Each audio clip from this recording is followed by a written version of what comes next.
brain for all sorts of ideas. And I think he came one more time for, again, just mostly picking my brain for ideas, and that was it. And basically he said I put the spark back in his relationship. One other married client, he was talking about how his relationship with his wife, and I suggested to him to, next time that he gets home and his wife calls to say she's on her way home and that she's had a bad day, that he should, I suggested to him to either cook supper or order supper, and that he should make the table and use the nice tablecloth and use the good dishes and put candles out, maybe buy her some flowers, run the bathtub with bubble bath and put all candles in the bathroom, and to have a nice glass of her favorite wine sitting in the bathroom waiting for her. And when she gets home, tell her that she's going to smell that supper's ready, that you've cooked supper. And you're going to tell her that she has a nice bubble bath waiting for her before supper. I told him to let her soak for a while, have her glass of wine first, and then go and wash her. Wash her the way you would wash somebody who's a friend who's injured. So you would do it gently and kindly and tenderly, but not sexually. Because when you're stressed out after a day of work, sex is not what you really want. You want tenderness, and people have this bad habit, especially in couples, of touch and tenderness means I want sex, when often it just means I want touch and tenderness. And if she wants more, she'll let you know. But don't. Just, massage her shoulders, rub her legs. Let her, you should be dressed in clothes that you know she thinks you look good in. But you tell her when she's coming out of her bath to get dressed in her most comfortable clothes. And if that means a pair of old sweatpants and a big old sweatshirt, or her fuzzy bunny slippers, doesn't matter. She should be dressed in her favorite comfortable clothes. And then when you serve supper, you serve supper. Don't let her serve supper. You do all the dishes after. You clear the table. And if you have kids, ship them off to your in-laws. And you just gave her a little mini vacation in the middle of the week. Essentially, you relieved her of responsibility. Exactly. And the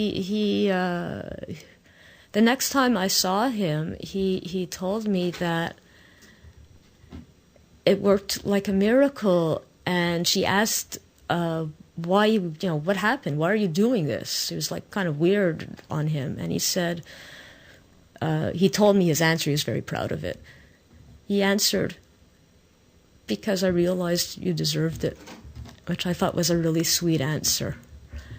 And the next time I saw him, it was again, he was picking my mind for more ideas on how to treat his home life. So, yeah, I think there are a lot of instances where I've actually saved the marriage. And one final thought before we go, and for those of you who are used to hearing our People of the Week segment around this time, we are preempting that segment so we can get a few more questions in with Ronnie NaughtyLady. One last comment or question is the nature of your relationships with some of your clients is not necessarily all sexual. Have you ever had clients where you simply did not have sex with them? Actually, one of my Christmas Eve clients, I went over there and we were sitting on the couch, all cuddly cozy. He had actually hors d'oeuvres set out for me, and there was a Christmas tree and there was some wine, and we were just sitting there cuddly cozy and talking. And I thought he was being shy, so I suggested we take a bath together, trying to break the ice. But even when we took the bath, there was no sex. He just wanted somebody there to hold him, and he certainly enjoyed when I massaged his back with a bar of soap. But it was really, he did not want sex. He wanted to be held. He wanted to talk. And that's just one example. One example in specific that stands out in my mind because I thought the hors d'oeuvres and the wine was kind of sweet. We've come to the end of our program, unfortunately. Ronnie, it's been an absolute pleasure having you here. It goes really fast. Oh, it does. And again, thank you so much for coming by. It's always a pleasure here on Frank Talks to interview you. And here on Frank Talks, we look forward to interviewing people in the sex trade.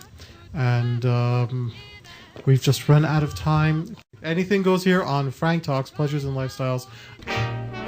Good night, everybody. Whatever you love.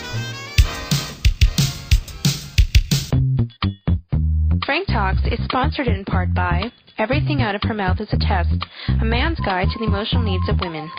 Ladies, does your man squash your inner vixen? When you ask him to repeat what you have just said to him, does he look at you like a deer caught in the headlights? Does he think that leaving the game on while you talk to him is a good idea? Is his favorite phrase, "Yes, dear, you are absolutely right"? Does wife or girlfriend mean boring and dull to him? Ladies, don't you wish that he knows what you mean when you ask him if you look fat? Then you need to buy him the book, Everything Out of Her Mouth is a Test, a man's guide to the emotional needs of women. On sale now at franktalks.com.